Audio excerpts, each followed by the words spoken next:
during this if I pull an Irish goodbye and just disappears because his girlfriend called. Just so you know. You're Well, that's good to already know. gonna warn an Irish goodbye for us. Yep. If you Uh, see me disappear, if you see me disappear, that's what happened. that's why I love being Irish, is learning the Irish goodbye at a very young age. Just my dad coming like, "Hey, we're leaving." Okay, do it. Nope. Don't talk to anybody. We're leaving. Okay. Yep, yep, no. 10-4, sir. As we are live now. Uh, Hi, everybody. Hi. Poor Eric. Hi. It was a rough one today. Eric's had a rough week, sounds like.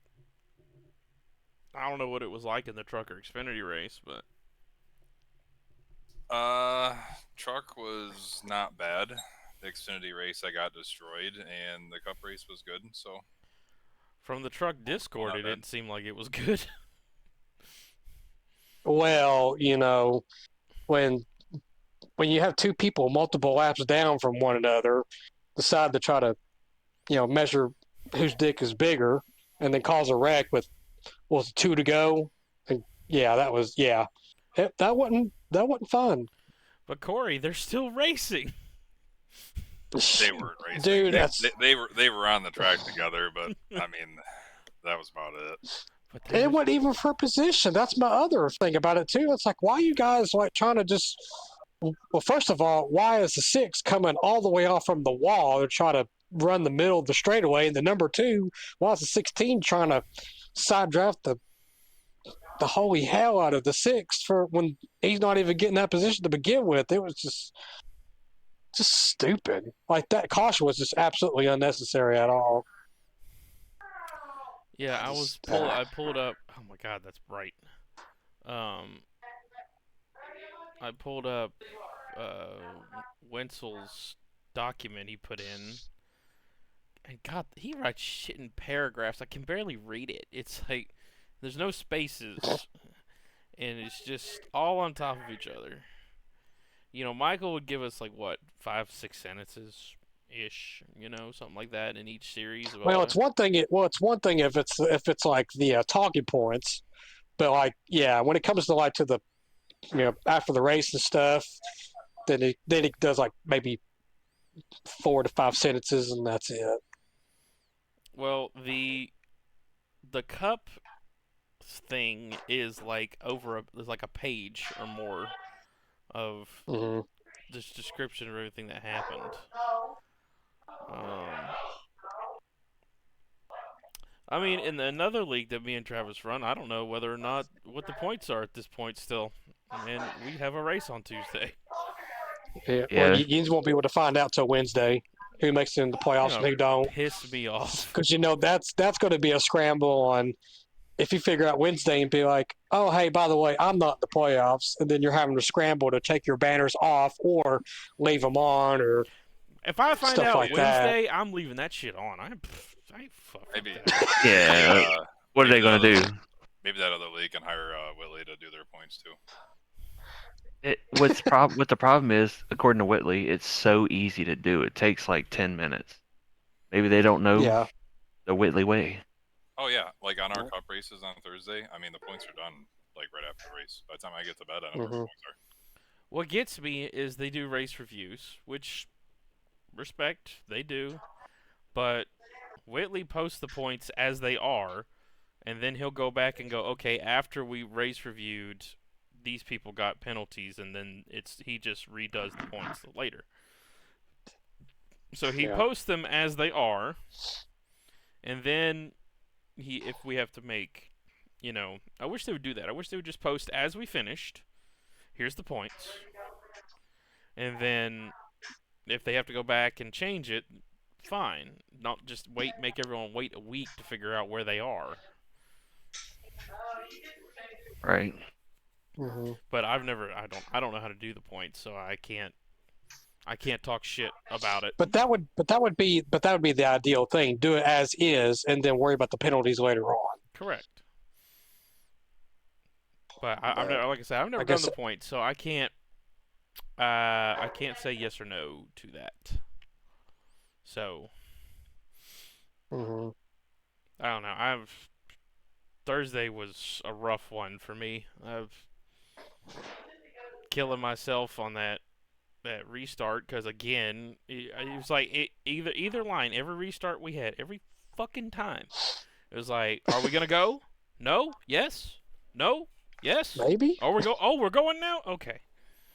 You left your sleeping bag at the hauler again? Everyone else, no. I brought my sleeping bag, Travis. Everyone else brought their fucking camper. Well, It happened on the first start. I got just ass packed because the inside line didn't go because a certain someone in a Mike's Hard Lemonade car admitted on the first lap, yeah, I just didn't go. I think I got ran into on the initial start too. Yeah, Ramsdale got us stacked up. Ramsdale ass packed me. See, I know when their leaders went and Vernon didn't, I ran in the back of him, and I'm like, well, I 0x that, and I figured, well, maybe I got some front end damage, but I didn't. I didn't think anything of it. I didn't really have much damage. I think after the first caution, Lim was like, yeah, you got like a small dent, but I mean it's on the back. It wasn't really gonna hurt me. And then because all those cautions, and then when I spun the tires, it was we went, then we stopped on the inside line. I let off the gas, and then when I went back to it, I guess I just floored it too hard. And then the rears just I couldn't. There was nothing I could do. Yeah. Yeah, start and stop restarts have been terrible this year. I cannot wait for this Thursday. Oh boy. Start stop restarts. Well, I know one thing though. I'm not gonna park it halfway like I did last year. I just want to just tough it out. Just go ahead and brace myself for it. Corey, I do not blame you for parking it last year. It was so bad for you.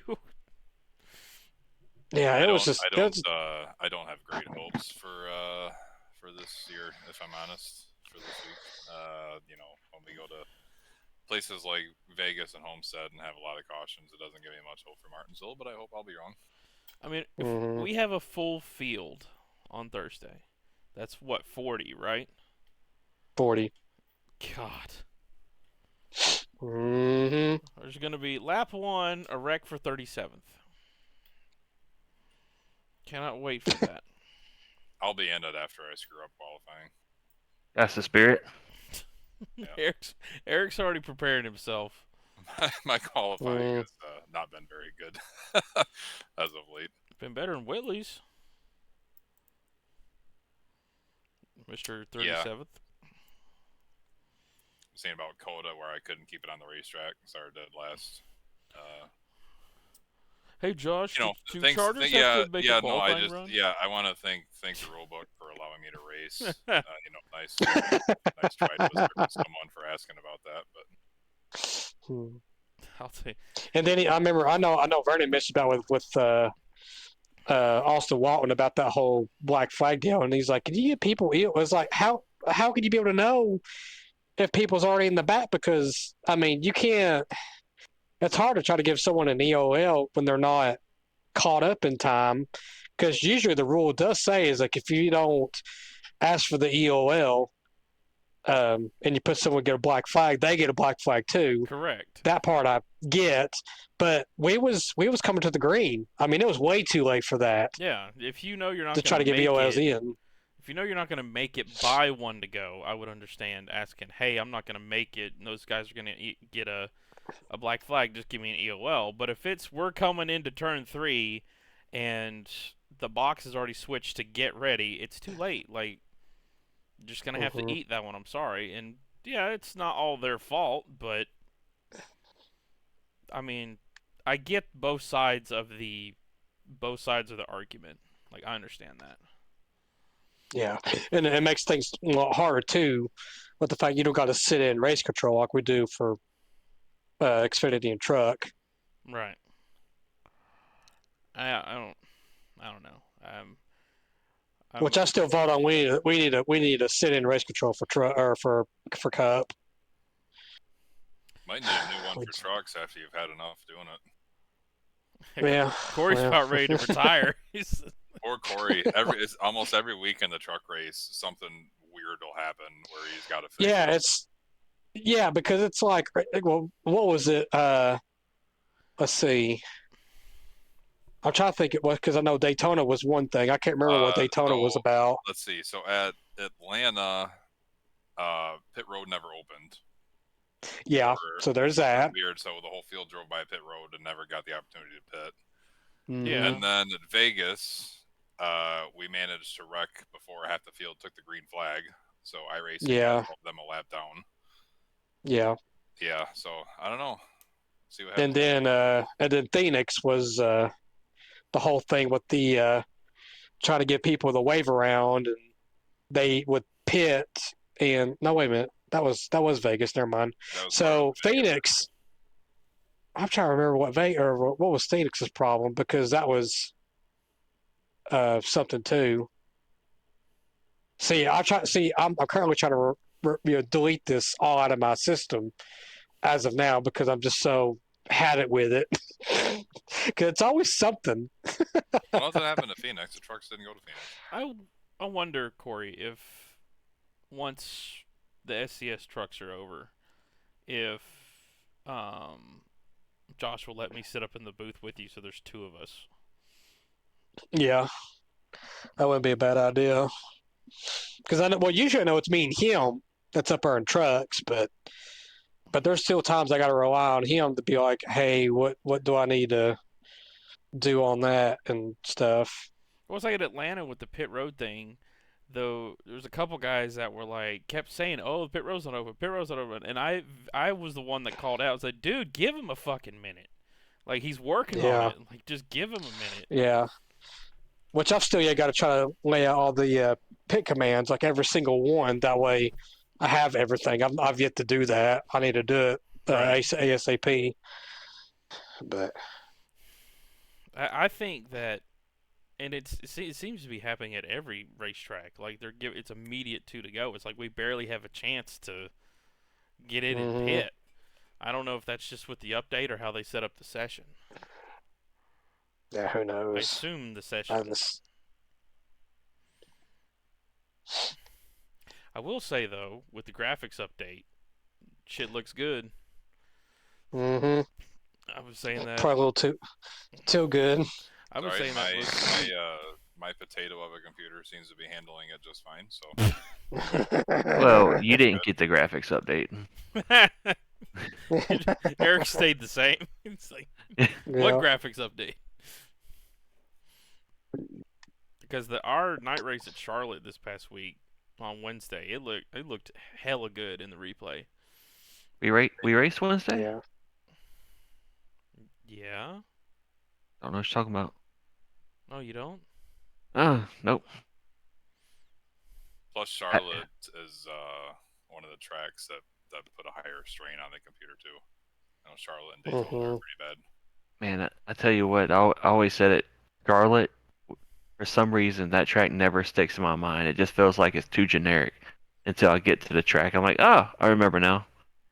But very few tracks are like that to me. It just feels like another cookie cutter track when you talk about it. Too generic, and it's been around for 70 years. Oh, it is what it is. It was really the first of its kind. A lot of other tracks are modeled after it. I mean, that was the first big track to get lights too. Give me 90s Atlanta, where it's just straight away in turns, and that's all it was. Mm-hmm. And the start finish was on the backstretch. Yeah, no kidding. And it was the last race of the season. Give me any old version of Atlanta for what we have now. Erik hates everything about this new Atlanta. Which I do too. It shouldn't be a super speedway. I don't understand why they needed to add another super speedway. We have 2 that get 4 races a year. That's fine. Plus, we don't, the iRacing at Atlanta doesn't race exactly like real life. If you watch real life Atlanta, they actually get kind of strung out. You can actually make moves. On here, you're just on top of each other. It's just a big traffic jam, and it's miserable. And if you're not, you're fading away behind everybody. Like you can't pull out and pass. It's just impossible. Like real life Atlanta now, maybe because the track has aged a little bit over the last couple of years, but it almost looks like a '90s plate race. Like they're in a pack, but they're not right on top of each other, and they can actually make moves and stuff like you used to be able to do. I remember when plate racing, when they would have the big separation, there'd be like 5 cars completely separated from like the whole pack. They're just they're like 5 seconds up the road because they've stayed single file. And I don't know why I like that. Hell, at this point, bring back 2-car tandem drafting. I'll take that. Yeah. Find you a friend and hope they stay with you. Yeah, while I hated the tandem with a passion, I think the plate racing that we have now is probably the worst we've ever Yeah. had. I hated Yeah. tandem at the time, but Between the fuel saving and just the way the pack is, like, you used to be, yeah, I'm just going to hang in the back all day and then I'll make my way to the front. You can't do that now. It's just a big traffic jam. The third lane, you can't get it to work. Like, it's just, and that's why they wreck now, because the only way you can make any progress is to shove the hell out of the guy in front of you, and then they wreck. Like, it just sucks. you can't be Dale Sr. and how did he get through all these cars? Yep. You just can't do it. Which is Gordon's last win at Talladega in 2007. He sat at the back all day, and then last lap, what do you know? There he is. You can't do that now. I mean, you can sit back there and avoid the carnage, but you're not going to go forward. You'll only gain positions by people dying or pit strategy, or that's it. You can't like drive through the field anymore, which is dumb. Because that's what made it fun. Yeah. At least in my opinion. But what do I know? I'm just an old race fan. Old. As long as you're not a Darf, you alright? God. It makes us feel old, Corey. I mean, because we all got to experience racing, NASCAR as it hit the national stage, and then its peak in mid 2000s, and then its decline. And I can't really say we're in a decline at the moment because of the numbers I'm seeing at the racetracks. I would say we're at a plateau right now. It's doing just fine. It's doing just fine. It's not as popular as it once was, but that's okay. That's still doing fine. I saw the stands for Homestead today were pretty packed. There was a lot of people there. So obviously they're doing numbers. So that one poor guy on the truck broadcast. One guy said by himself. I think when I've taken friends to their first race, they're always amazed at just how many people are there. Like, I don't think you have any idea until you go for yourself. Like, you may not think NASCAR is all that popular, and then you go to a race and it's like, okay, it is. So like my buddy of mine I took to the 600 the first time. He knew what NASCAR was, okay, and he knew that a few people that were really into it. But when I took him and he's just like looking around at the track, of course 600's always popular. Just Memorial Day weekend, it always is. And he's looking at all the people. He's like, "There's a lot of people here." I say, "Yeah, you'd be surprised." Tell me, it's like that's not including who's in the campers and the infield. Like, it's very popular. Like, I'd take you to Talladega. Well, no, he'd probably freak out. Talladega's a different animal. Culture shock. No, not so much a culture shock, but be like, okay, this is like, if you look up in a dictionary what the stereotypical NASCAR fan looks like the stereotype, it's probably everyone at Talladega. Fair. Budweiser in hand, no shirt, overalls on, maybe boots if they're wearing shoes at all, a mullet, because that's back in style now. Gross. That's back in style, and fucking fanny packs are back in style. Two things that Yeah. needed to stay in the 90s. Yeah, Dega's on the bucket list. One of these It's years fun. I'll go. You got to go at least once. I've been twice, and it was fun. I wish I went with the old car.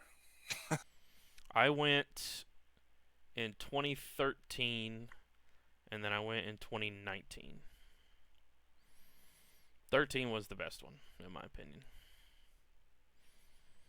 I wish I could have gone in like 06, 07, somewhere in there before the COT. But that didn't happen. I will say, my first race ever was Carl Edwards' first win, so Brad Keselowski has won this race. God. So, did you guys see what happened with IndyCar today?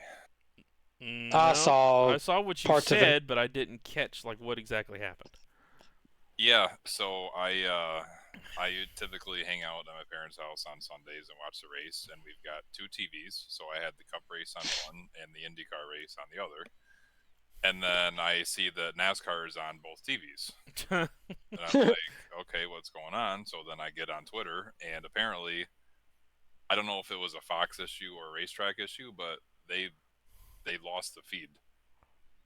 So there was like a good portion of that race that nobody could watch because it wasn't on TV. So in the Which it made meantime, me think too. they showed the Cup race. So all the IndyCar purists who hate NASCAR were probably losing their goddamn minds. Which I guess is justified, right? I mean, it's kind of ridiculous that you can't watch the race, right? But Fox has got to be one of the worst networks, I swear. it's okay though. For IndyCar they quit using the fucking cartoons and they actually put real pictures of the drivers. I don't know why they can't do That's that for good. NASCAR, Did but, you see the cartoon drivers on the grid, the starting grid today? I hate it. Did you see Carson Hocefar's? Mm-mm. Okay, hold on.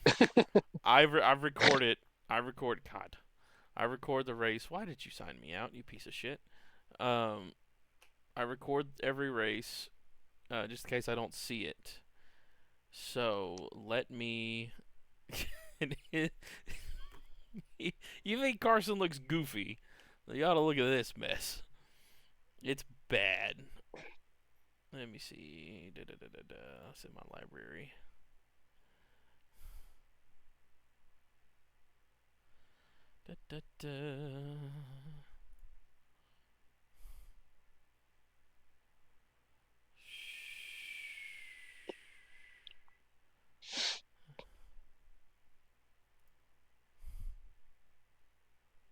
Yes, I want it in 4K.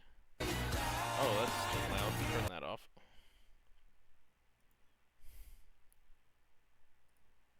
Great. I'm seeing a failed circuit breaker caused Fox to lose their IndyCar feed. A failed circuit breaker. Mm-hmm. That's a new one. I haven't heard that one. Somebody flipped the switch. Oh yeah, someone did that, hands down. Kind of did everyone a favor, really, because that race was dreadful. I don't. The thermal race is so stupid. I hope they don't do that again. Yeah, I hope they don't either. That's just. I didn't care much for it. Which I mean, but it was kind of interesting, with Pillow coming back over and tire strategy or whatever it was. Yeah, I mean, he got a late pass for the lead when it looked like Award was going to have the race in hand, so it was kind of interesting. But yeah, other than that, it was pretty bad. Okay, let's do this then. So,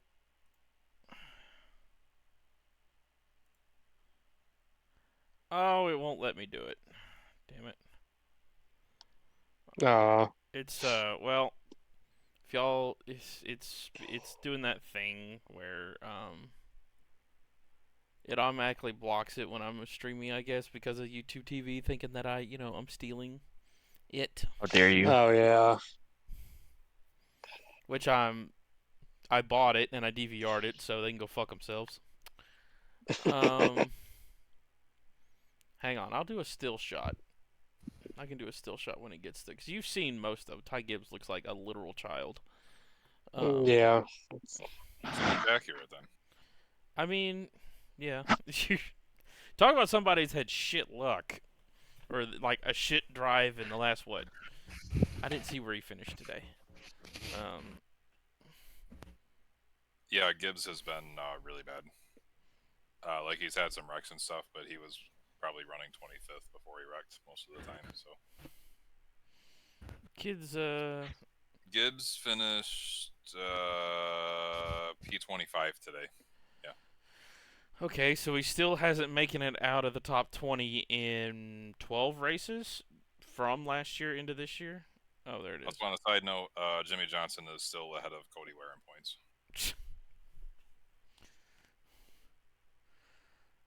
All because he got a third. He's 7 points ahead of Cody Ware, so really he could stay ahead of him for another 7 races.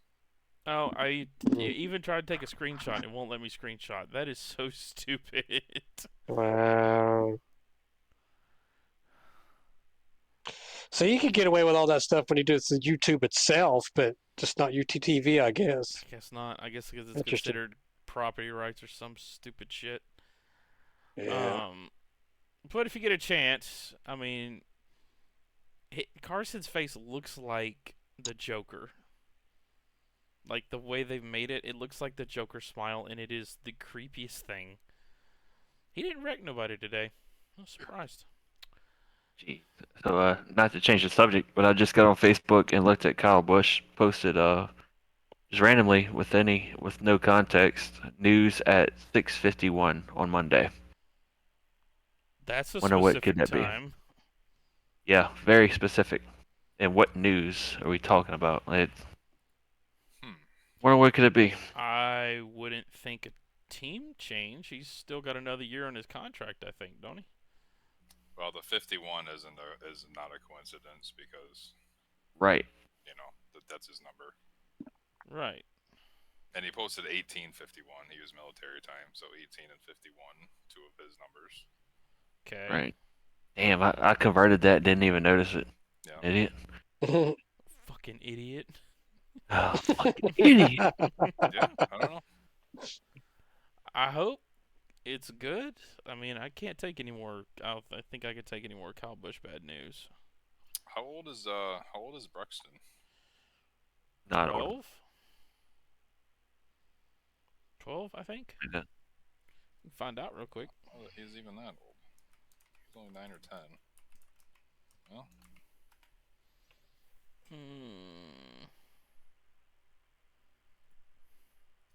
thinking if it was something with him, I don't know what it would be, but So he's 9. Will be 10 in a month.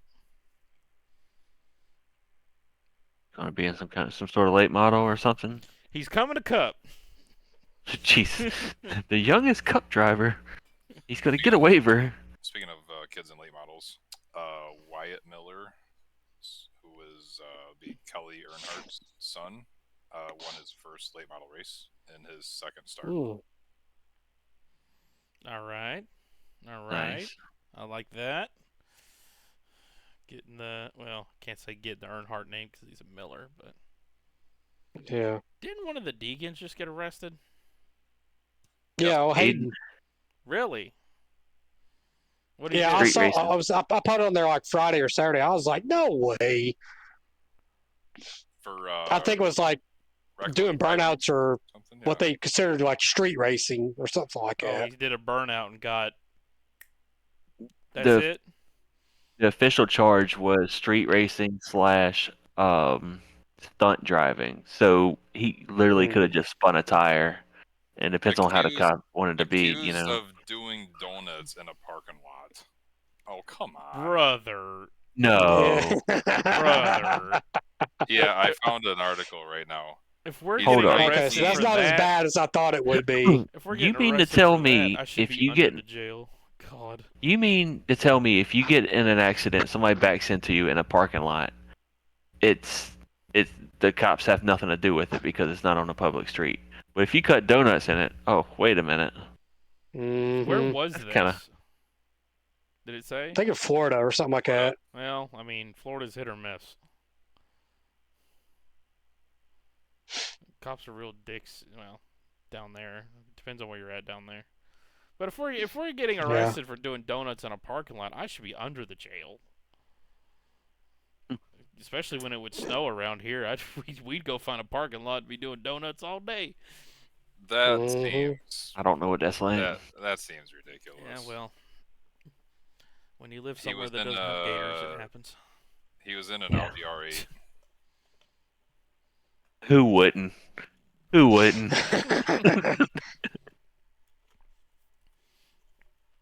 I mean, if that was like arrest worthy, then Ken Block's arrest record would be like a mile long.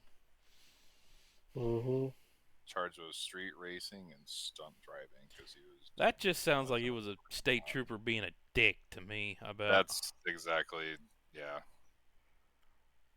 Like that's just a dick move. $1,000, yeah, $1,000 bail, and he was out. So it's probably not that big of a deal.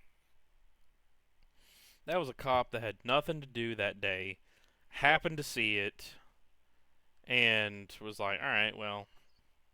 Wonder if the cop even knew who he was. Doubt it. Probably not. I mean, You look at he's not. you look from at him in down public, there. you wouldn't know. Yeah, the Deegans aren't from down there. I don't think, are they? I can't remember that or California. They're from Cali. Yeah, then unless that guy's some big motocross buff, then he ain't gonna know. You don't know who it is when you see an Audi R8 cutting donuts in the middle of a parking lot. You don't see who it is. You're gonna go check it out and see what the hell's going on. I mean, the cop could have gone and said, "Hey, stop." Like, I mean, you can run his shit maybe and just be like, "All right, just don't do that anymore." Is this your R8? Like, yeah. Unless Right. it was near people, you never know the circumstances. Or the only other thing I could think of is that maybe they had been doing it for like a minute, and then someone got their shit in a twist and called the cops. Maybe. That probably sounded more believable there. Just about everybody up here in the wintertime has gone and done donuts in a parking lot. Oh, all of us here have. We've all done it. Yeah. We'll get like the whoever has the shittiest car, and we'll take that car to the parking lot and do donuts with it. Because if it breaks, who cares? It's a shit car. It's a shit box. Yep. That's the point. I remember working during snow days, and I remember one time, this was about 10 years ago, we had a snow, and there was these kids doing donuts with, it was a really nice F-150 in the parking lot, and they hit a light pole because they couldn't control the donut in the snow, and it just creamed the light pole. Trash. And the kid got out. He was maybe 17, and I was like, hope your dad's truck's okay. It was also fun when you had a front-wheel drive car, so you'd do donuts in reverse. Oh yeah. And they back into a light pole, and you hear, God, I'm dog shit. Holy crap! Dude, I've talked about this before. I had a '96 Ford Escort, and I would do reverse donuts with that thing in Walmart parking lots. Oh yeah, I had it was so much fun. My first car was a 2000 Grand Am, and I really loved that car. But yeah, that reverse donuts in the snow all the time. That's such say goodbye to the CV axles. I drove that thing until it had like 170K on it, and I sold it to a guy, and he kept driving it for a bit. The Escort I had, we got it used.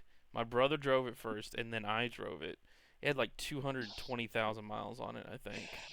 And we sold it to a guy, and he's like, I just want the engine and everything in it. And I was like, okay. And he used it for parts, and he's like was still using it like 12 years ago. It's like, damn. Oh yeah. I don't make motors like that no more. Now you the light come on, the engine fall apart. This is a pet peeve of mine, and you guys have probably seen the newer cars like this. When they stop at a stoplight and the engine cuts off, Yeah, I don't. Oh whoever yeah. whoever invented that, I hope every left shoe of his is missing for the rest of his life. Yeah, so I knew about that, but I never experienced it myself until I drove my girlfriend's Jeep and we stopped at the red light and it shut off, and I was like, okay, I hate this. And I guess you can turn it off. Like there's a button or something that you can. There is, yeah. It doesn't do that, so we turned it off because I was not a fan. My Well- cousin, he was looking for. I went with him and his wife. They were looking for a newer car, and she wanted a bigger SUV type, but not like a big Jeep. And I was like, I pointed him at a Volkswagen Atlas. I was like, those are good, last a while, a lot of room, good motor, good gas mileage. And I drove it with him, and we stopped at a stoplight, and it shut off. And my first reaction was like, oh shit, there's something wrong. That's my first reaction.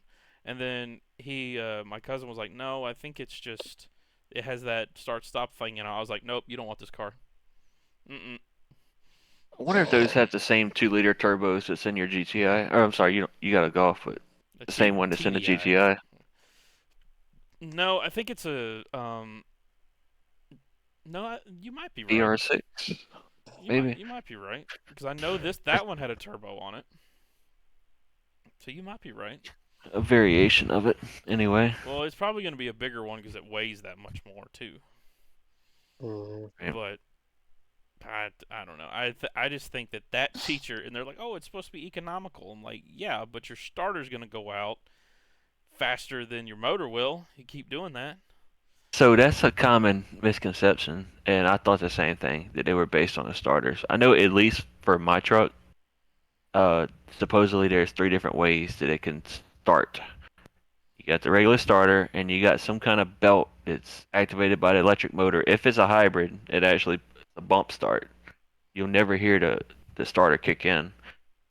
Kind of like a weird setup they have. So it doesn't necessarily rely on the starter all the time when it's sitting at the red light. Your truck that's in the shop?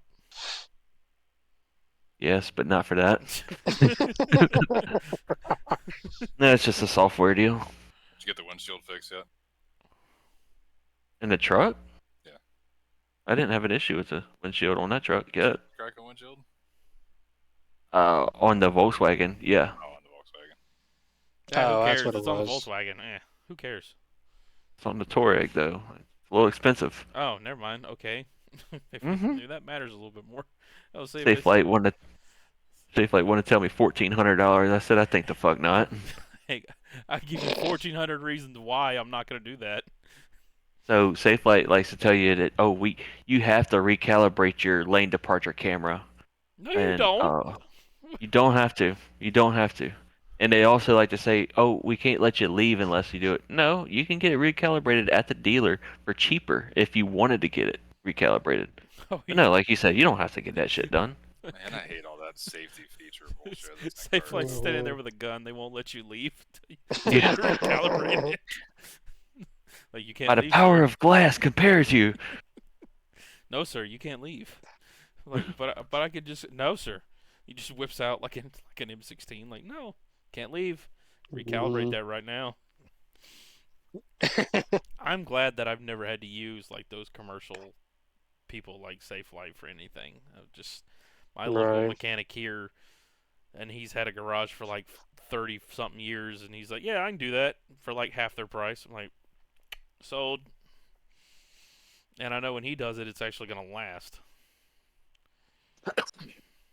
Yeah. I've heard people with nightmare stories from like Safe Flight and that shit, and I'm like, nope. I'll drive around without a windshield before I use them. I'm fully convinced that they use cheaper glass. It's easier to crack. The littlest pebble would cause a crack in those, but you get that same size pebble in an OEM glass, you won't get shit. No, you can put like a boulder through OEM glass barely, and it might crack. Yeah. But again, I'm not spending that kind of money. That's just me. But it's crazy. It's crazy down here. Like this Volkswagen Touareg didn't last a half a year in Louisiana before it took a rock to the windshield and split. Did not take long. What's that say about It's your a state? it's a 2016 and it had that OEM glass. It spent all of its time in the Northwest. Yeah. And just Where are you hitting all these rocks though? Where you live? every time I hit it, it's on I-12. It's one of the biggest, busiest interstates. And there's just rocks on the road? Whatever. I mean, can't tell where it's coming from. It comes at you so damn fast.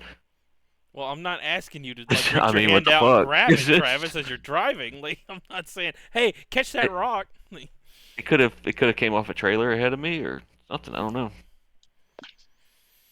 I mean, where I'm at on I-26, I mean, Corey knows I-26 probably, and it's been under construction since '97 to God. make it 6 lanes.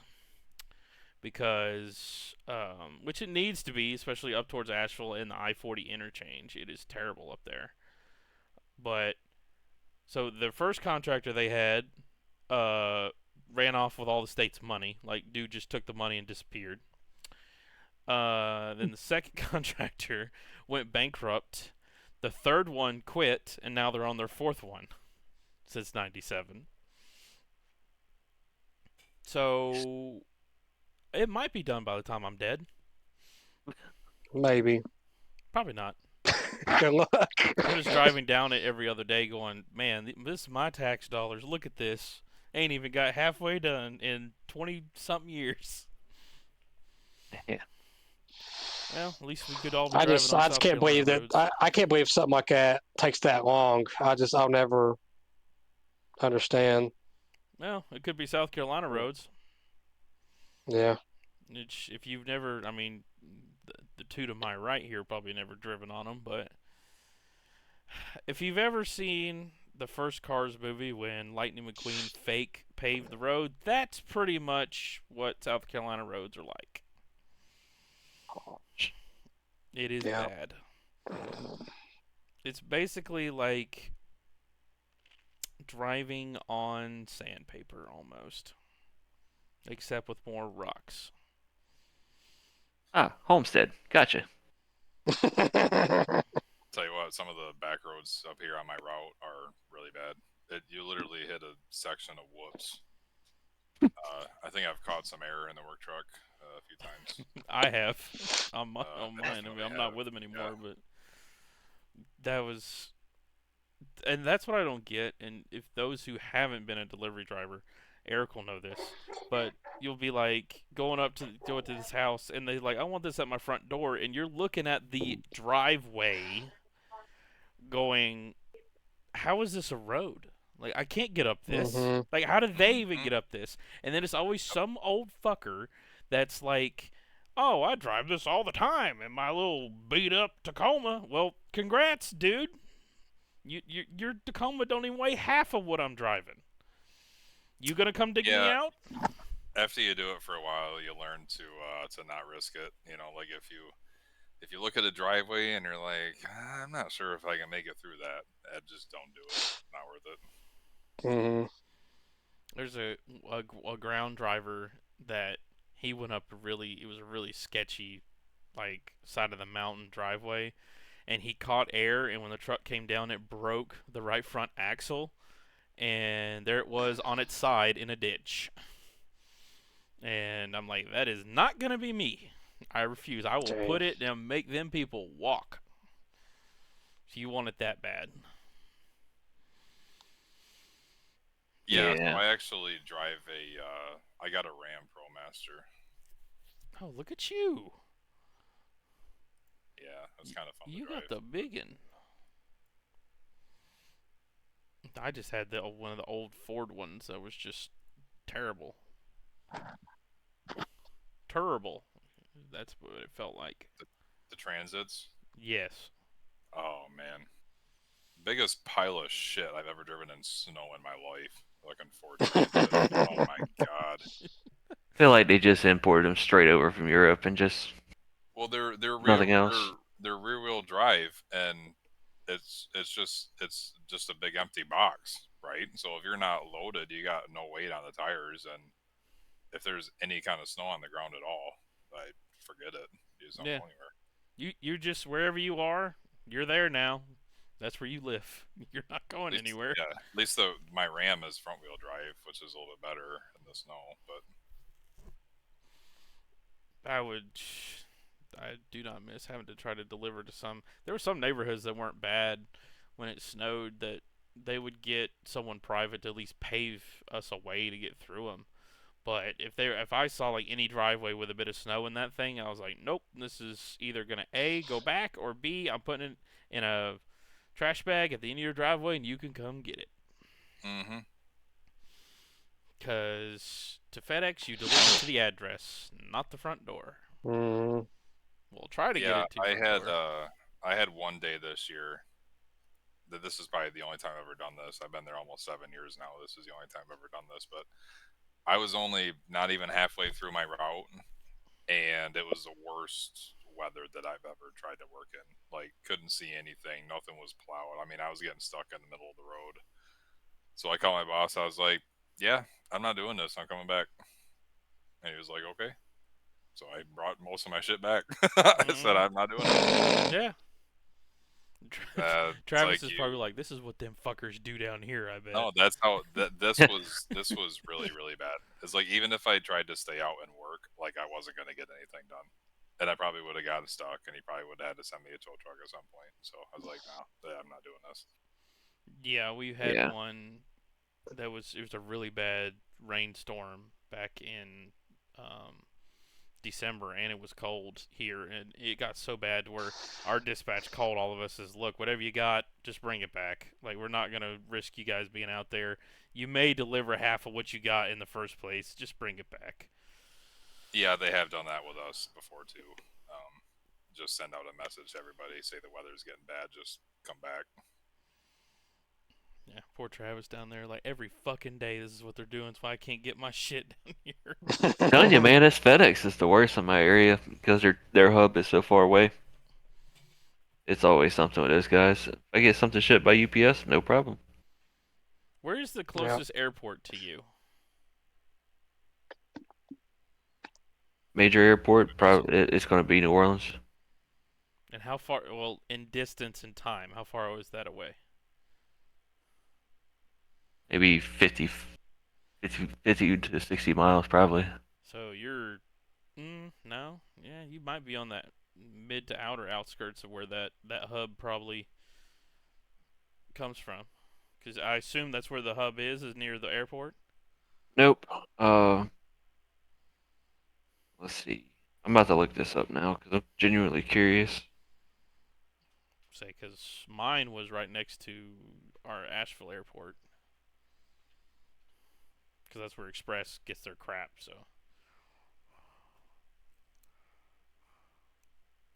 Nearest FedEx hub is 25 miles away, so not really that bad. No, so they must be, so they get their stuff from New Orleans, I bet, run the plane lands there, and then they bring it over. Right, yeah. Oh, that just means you got shit drivers, sir. Sorry. I don't know what else to tell you. UPS is 3 miles away. Oh, nope. 5 miles away. Cool. And how are those deliveries like? 100% better. But you live in a nice neighborhood, though, right? Right? So I would think that your deliveries would be easy. You can just fly. Your neighborhood's like yours. I'd be in and out in like 10 minutes. Yeah, I don't know. It's the hub. It's not. I feel like it's not the drivers. It's got to be the hub. Because I always have issues before it scanned to saying on truck on the way or something like that. Yeah, that could be a loader problem.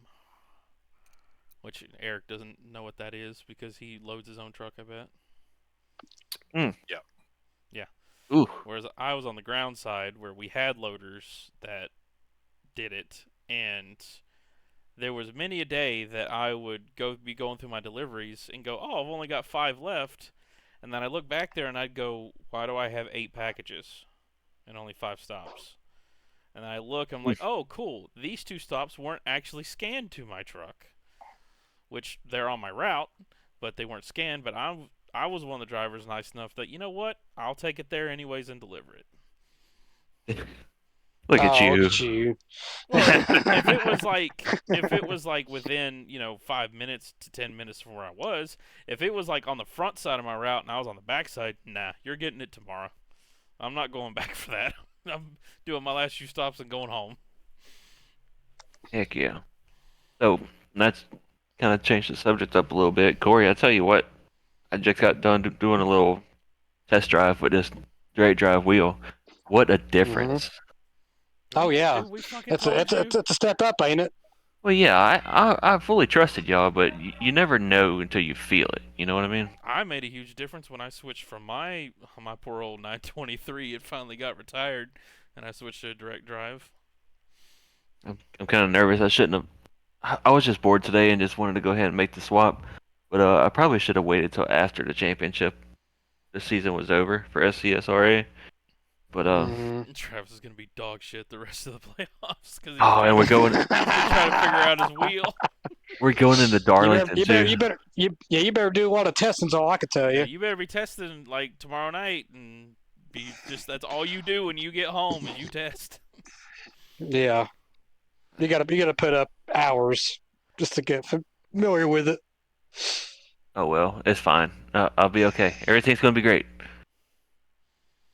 Let's see. I want to double check if it is Darlington or not. 20. I would Yeah. suggest definitely check your force feedback because it took me a minute to tune mine to the right ones. And like when I race trucks, I actually have to turn it down, as opposed to when I'm in the Cup car, I have to turn it up a little bit more because the Cup can just take more beatings, I guess. It's a different steering. It's a steering rack versus a steering box. I had to do the same thing with the belt wheel. So I would just make sure you get that right. Otherwise, your steering wheel might come out of your hands if you hit something. Yeah. Ask Booth that question. You'll have more than just a cut finger too. You have a broke wrist. Yeah.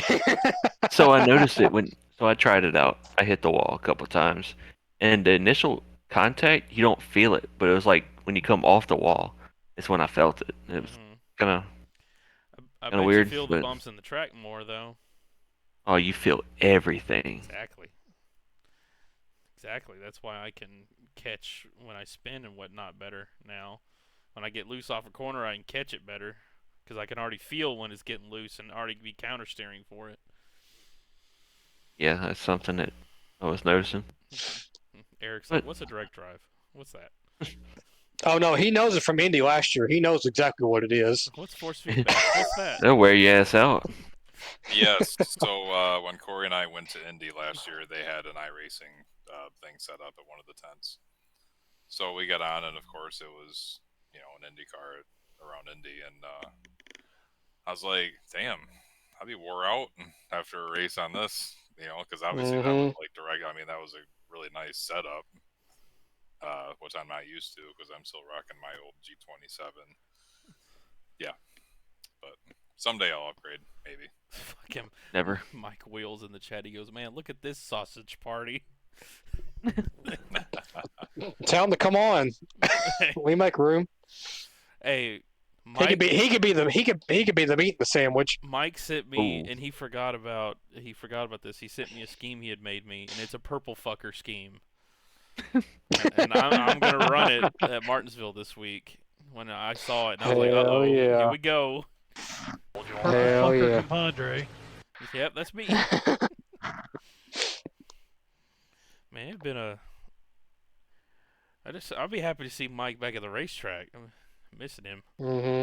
I need good for a run for Matt this week, and Jai getting he didn't die. Yeah, Jai, he almost did. Fucking panicking. And Yeah.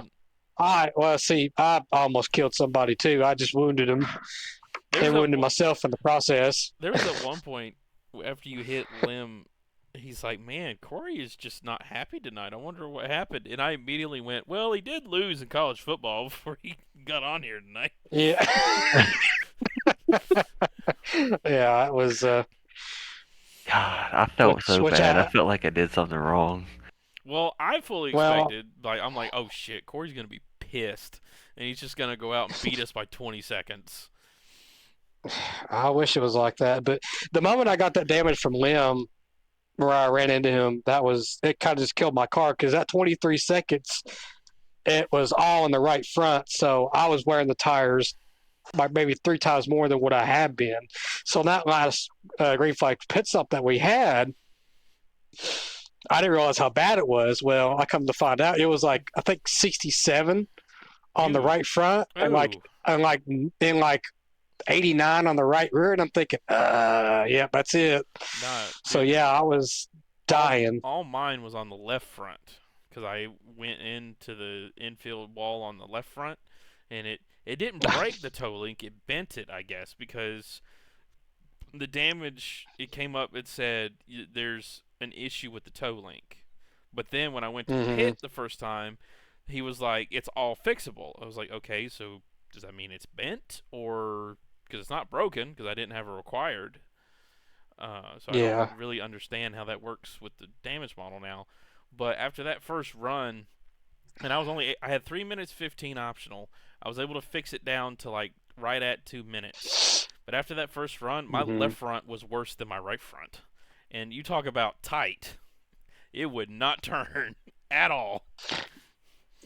I really enjoyed our cup race. It was nice to get to a track that, you know, the car was actually kind of hard to drive and it wasn't drafting on top of each other. And we actually had green flag pit stops, which we haven't had much of lately. So I wish it stayed was, green. it God, I was a wished fun it race. stayed green. I had pitted right. I had saved the tires. I was coming back through the field. I was going to get an easy top 10.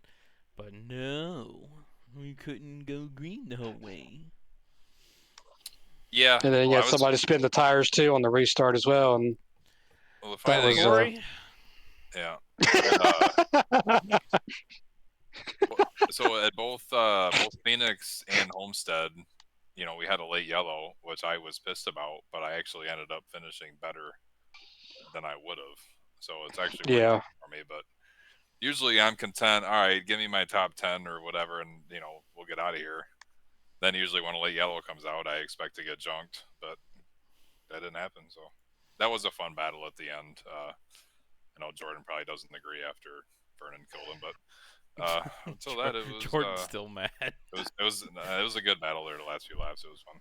I'm pissed because in the midst of that wreck, I should have just followed Tony. Which, God, I'm saying that. I should have. You'll never ever hear me say that again. Is instead of going low, I saw a gap form, and I'm like, oh, awesome! I'll just slip right through here. I'll just slip right through here, and get ahead of Tony because I can keep my momentum. And Ennis said, "No, sir, you are gonna be dead."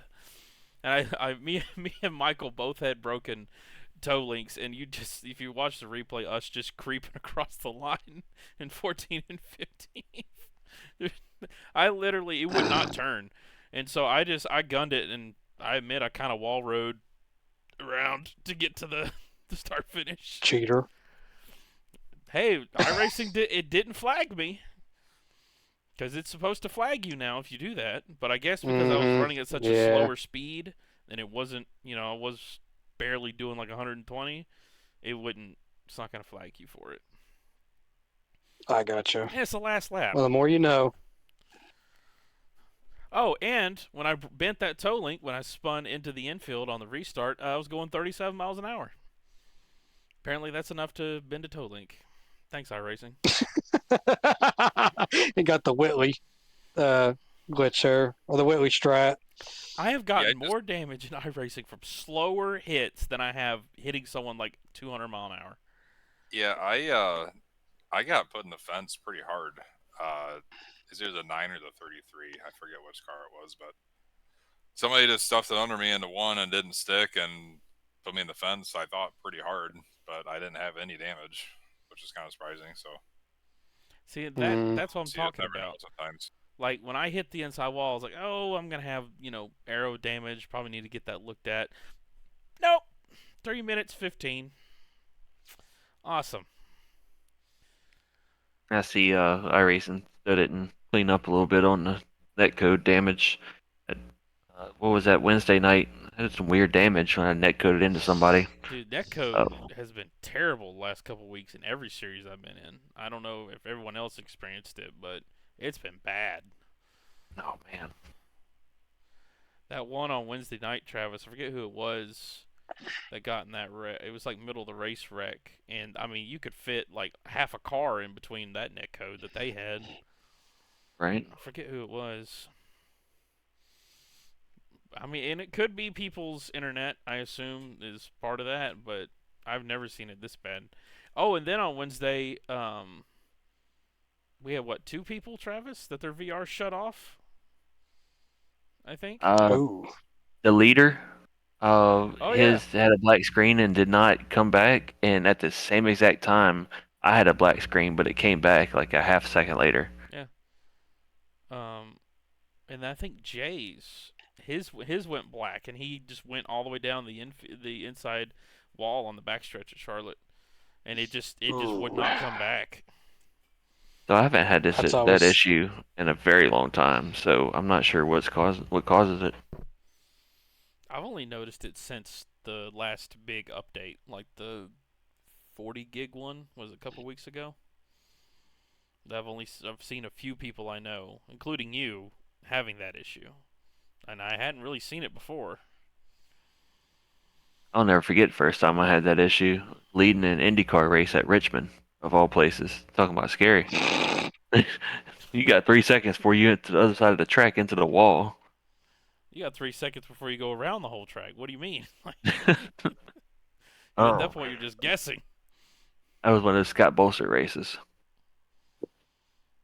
The UCORA, I don't. UCRL, whatever. Y'all keep talking about it, and the more y'all talk about it, I'm glad I wasn't a part of that. Like, if it Talking was about that miserable. Talking about miserable. I enjoyed when they did a truck season. That wasn't bad. But they like to make the cars difficult beyond reasonable. Yeah, so we ran fixed setups, but he would essentially make the setup for the league. Like, it was a fixed setup, but it wasn't the iRacing fixed setup. And he wasn't fast. So basically, you had like one of the slowest guys on the track making the setup, which was kind of a problem. So it'd be like if Shane Trotter made the setups. What you're telling me? Yeah, we complained that we're bottoming out, and he's like, "I'm not bottoming out. It's because you're fucking 10 seconds off the Yeah. pace." Sorry, Shane. And- You're the first person that came to my mind. The cars were always really hard to drive. Which hard to drive isn't. I'm not saying that's a bad thing, but you know, most of the time you were just trying to save tires and take Well- care of your stuff instead of actually racing. Hard to drive as it's in gotta be a bit tight, of a loose, balance. or just all around bad? Loose. They were always loose. Yeah. And they You're would hanging on run for a dear lot life. of, yeah, so they would run the 87 cars a lot, and if you ran the 87 cars, say you got loose and slid the right rear, you were screwed for the next 3-4 laps after that, just waiting for it to cool down. Like, it just wasn't fun. I do not like No. the 87 cars. I'll be openly honest. I don't. I liked them when they first came out, and I don't know if it's through various updates that they've done to them or whatever, but I grew to hate them in the end. When I was Yeah. like pretty good and enjoyed them at first. It may have been the league that made you hate him. I mean, that could be too. I only enjoy Moon Car, and that's about it with the 87s. Like, Heck yeah. I mean, that's literally it. But here's the thing: the dude wouldn't just adjust on the custom fixed setups to make them crazy loose, crazy tight, or whatever. He'd adjust the wind direction per track. Turn 1, you go in there, you tight as hell. You have no air on the front. You have 13-mile-an-hour winds going down the front stretch. Good lord, y'all Yeah. racing in hurricanes? Like, Yeah, so most of the leagues over there were supposed to be like throwback series. So we would go to a racetrack and be like, all right, well, here's what the weather was for this race in 1995. Here's what we're gonna run. But we're Yeah. running 87 Cup cars. Like, what are you doing? well, I'm still in their Discord, but I can't tell you the last time I looked at. There was a Category 4 hurricane at Daytona at this time, so that's what we're doing today. 80-mile-an-hour winds. They still got the same people in there. That's where Grady came from. Yeah. Grady, Andrew. Yeah. Well, There was some other ones in there. Andrew, who's no longer with us, he took his ball and went home. Yeah. Oh, he Well, did that right same. at the start-finish line of Phoenix last year. He was all mad because he didn't win the title. It's like you knew what the format was when you joined the league. Run a race, Mhm. run a league all fucking year, and this happens. I mean, I was pissed that I didn't win the truck championship, but I mean, you know how that's how it can go. I mean, you knew. They said we run exactly what the NASCAR does, points and all. They've had playoffs for what, 10 years now? Why are we surprised by this? And the fact he's like, yeah, Oh, Grady's better than me at Phoenix. He's probably gonna win. And guess what happened? Grady won. Well, I mean, that was my problem in the truck. I'm typically not great at Phoenix, and Booth was better than me. I mean, I was probably the second best truck to him. I mean, among the four of us. But then, I don't know. Then Cole Witt stayed out on old tires on the last restart, and I jumped it, and well, that took away any shot I had. So Who was it that stayed? I don't remember. I don't remember. Was it Actually, Shane Trotter? I was gonna say. Was it Trotter? I Earlier. think so. I didn't want to throw him under the bus. It wasn't Dan. Dan wasn't there. No, he would have quit halfway. I think it was Shane. It is what it is. I mean, that's still on me for jumping the restart, but I knew that I had to go. Well, I mean, that whole race is just me and Corey measuring dicks with each other for about 100 laps. And I got the bigger one. Yeah. God dang, man. You got beat by a Thunder Temple. Well, you got chased by a Thunder Thimble for 50 laps in Texas, 20 didn't you? fucking laps of having a thunder thimble up my ass. Yeah, guess what? How about you try to run from him for 20 laps? The only thing you hear is, Come here, beaver bitch. Oh, he did it at Phoenix. He did it at Phoenix. He would get underneath me, and he's like, I'm going to get you. And then I'd pull him on the straightaway. I'd go, no, you're not. Yeah. Followed with a go away. Not as bad as the Whitley, like, I fucking see you. Just let me have this. You've had your chance under the sun. He's like, I just wanted it one time. Yeah. That's why I'm never going to win in one of these things. oh, here we go. Quit already. I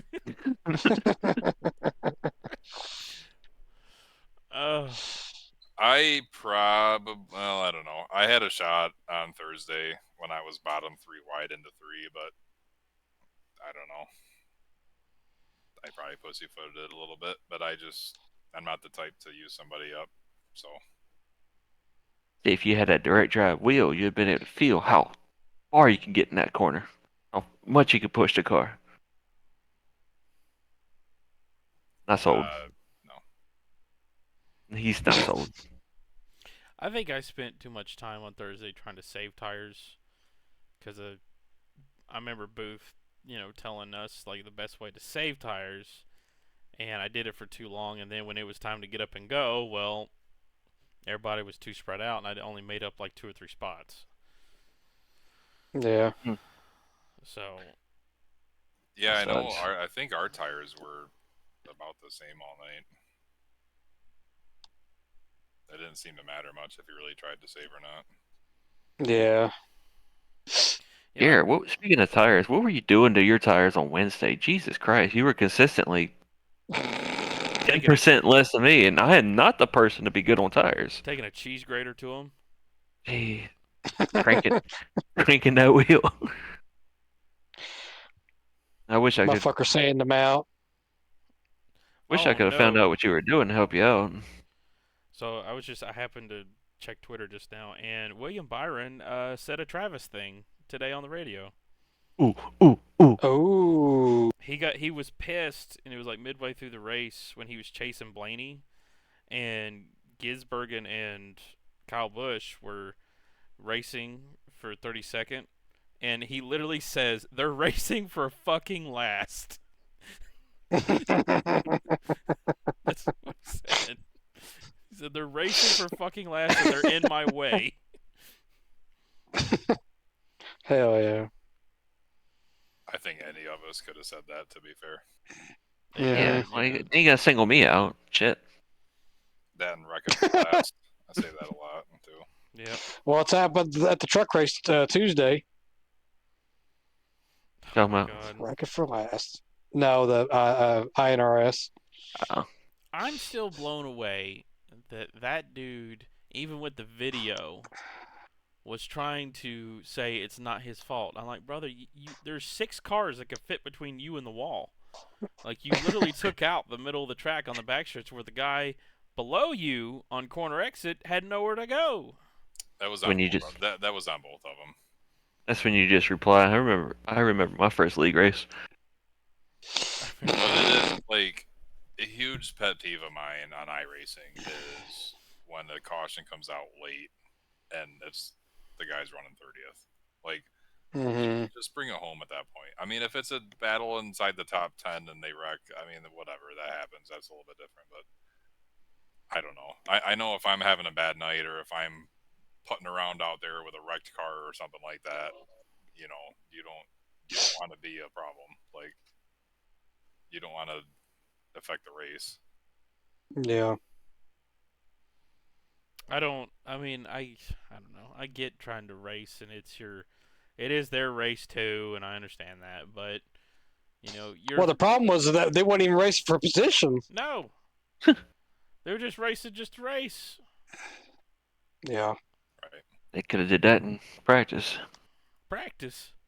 We talking about practice? Not to race. Not to race. Practice. So many kids today Oh, don't know man. what that is. I'm sure they're probably gonna go back at this and just be like, it's whatever. You just want to make fun of it, but it's whatever. But that's it's easy to say, us to say bring it home and stuff, but really hell, if that was me, I'd just chill. Or hell, at that point, if I'm 16 laps down or whatever from the next position, I'd have just parked it 15 laps early to the finish. Yep. So, hell, I ain't gonna be able to gain God, any. I will park this car.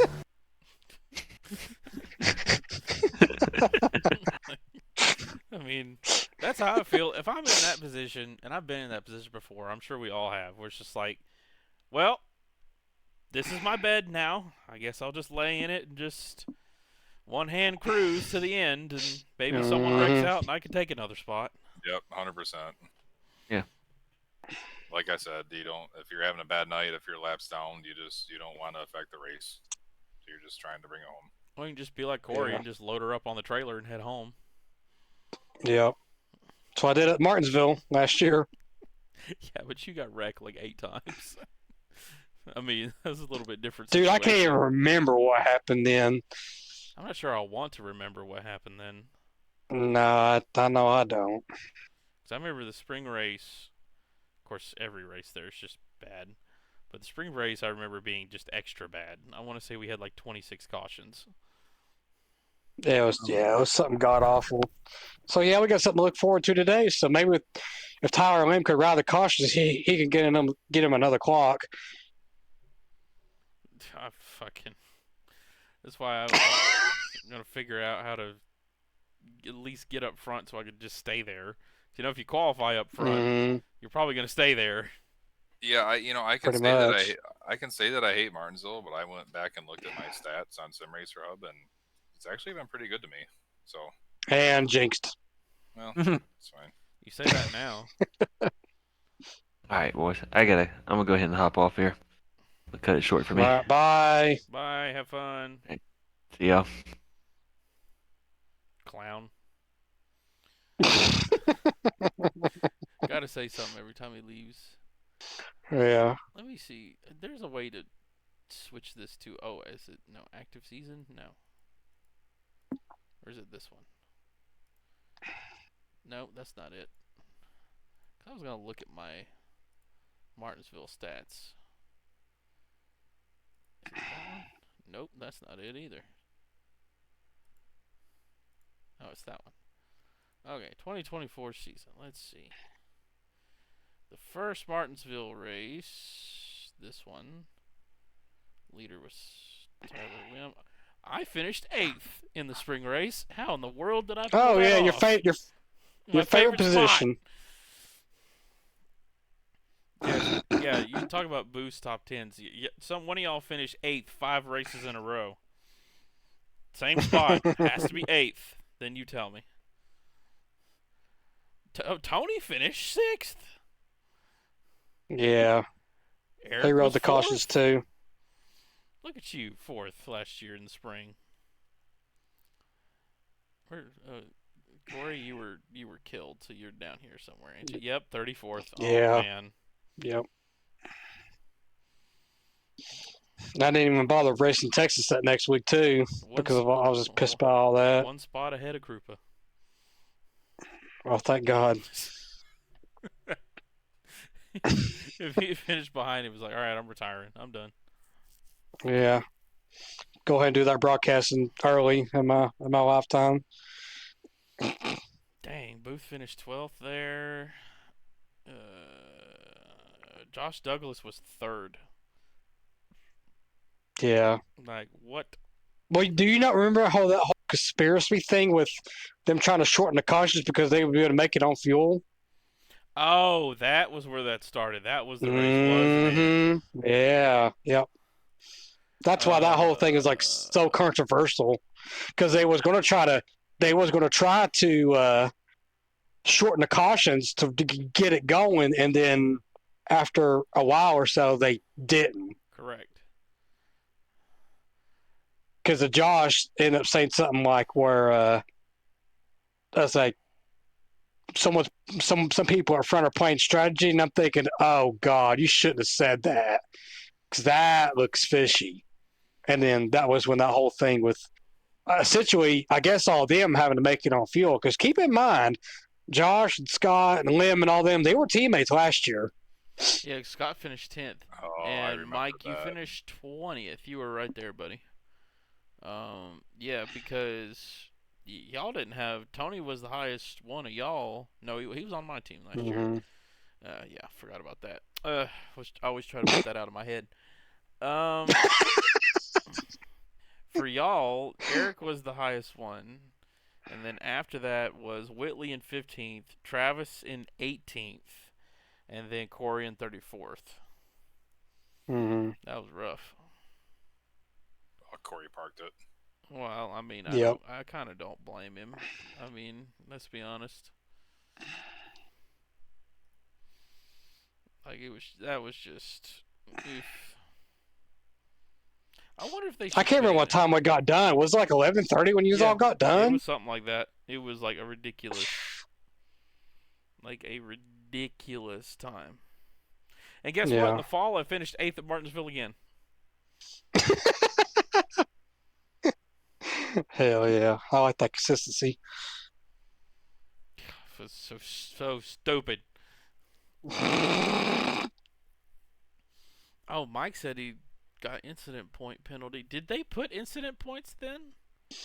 Yeah. I think that was the start of it. And we was like, why are you doing this for... I mean, I can't remember if they did it for that or did it for Phoenix prior. It would make sense to do it for Martinsville to stop people from ass packing everybody. Yeah. I can't remember if they started at Martinsville or Phoenix. I think when they did it at Phoenix, Whitley got screwed out of it or something like that. I can't remember. I hated that rule. Like, I get the idea behind it, but you can easily rack up incidents and none of them were your fault. Yeah. That whole thing was just flawed. So I went back and looked It at my stats. seemed like a good idea at one time, and then it just didn't work out the way we thought it would. So I looked at my stats for last year. I finished 8th 11 times. Exactly 8th. That's so... Oh, my God.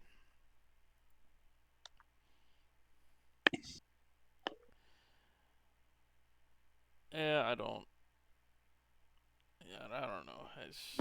What we got? Martinsville next, and then what's after that? Darlington? I think so. I like Darlington, but just so many people Oh, don't know how to race it. Whitley's got me a Whitley's got me a badass throwback scheme that we've come across. So that'll be exciting to reveal when it Yeah. comes out. Oh, I got He, a good one. Mike he Mike painted- set me up with a solid one. Yeah, Michael painted one for me too. Actually, he just sent it to me today. Yeah, Mike sent me mine, and I'm not gonna spoil it. It looks solid. The only thing for me is it was the car that ran. Let's see, actually around 11 years ago. It was my first ever Cup ride from the other league, and that was when I started back on iRacing back in 2014. Well, look at you. So you all could probably you could all be able to figure that out. I'm surprised I got pictures of it. You're throwing it back to yourself. Yes. That's funny. Well, I mean, why not? Because I did Goodyear. See, I've done Goodyear the year before, and then I did Benjamin Moore. No, wait a minute. No, I've not done Benjamin Moore yet. I can't remember. I think I have. Well, anyway, so I've done a Goodyear one, and we did the where I ran the Matt Kenseth Best Buy scheme at Darlington Oh. last year. So then I figured just do this one, and then I think next year I'll probably do the Benmore scheme. I can't remember. I wanted to say I did a throwback Goodyear scheme first I know you before did doing that, 'cause Benjamin I'm Moore. pretty certain I saw it. Or no, maybe you ran a version of it. I remember seeing you in a Goodyear scheme for sure. No. That's right. Yeah, so I did the throwback Goodyear scheme because that was when I still had Krispy Kreme as a sponsor on my first year. I was still running Krispy Kreme, and then last year was the Matt Kenseth Best Buy scheme, and then this year will be the car that I ran like 11 years ago or so. So yeah. So this would be the first time me throwing it back to myself. So what? Sue me. Tell you what, this is what Mike said that his 2018 throwback he ran was his car he painted from NASCAR Racing 2. Oh, Yeah, wow. take you back to that Heck for yeah. a minute. No shit. I don't think I played NASCAR Racing 2. I know I played NASCAR Racing, the first one. I don't think I played the second one. I don't think I had either. To be honest with you. Or not right off the top of my head, I don't remember playing it. What was the one that was most popular? Like NASCAR Racing 2003? Is that the NR 2003. one I'm thinking of? I mean, yes. Yeah. There's people still doing league races and stuff on it today. Yeah, I had NR 2003. I mean, I remember doing I remember getting that game, trying to download all that stuff illegally. I Yeah, mean, that's what I did. totally legal, but didn't pay for it. Sorry to clear it up No, there. that's what I did. that's what we Wait, all did did. I? So all of Yeah, us I did it. think- Like, Yeah, I think I got Travis on there because I briefly raced in a league in there. so, my first never NASCAR game was 1994's NASCAR Racing that Papyrus made, and it was the one where it was Ned Jarrett was the announcer guy at the beginning. He was like, "Hey, I'm Ned Jarrett. This is NASCAR Racing." Oh, okay. That was my first one, and then we went over to the PlayStation from there. Although I did get NASCAR Heat for the PC, the first one, and I loved that game. I don't think I had anything for the computer until NR 2003. I also had NASCAR Sim Racing. Mm-hmm. I don't remember that being that good. It wasn't.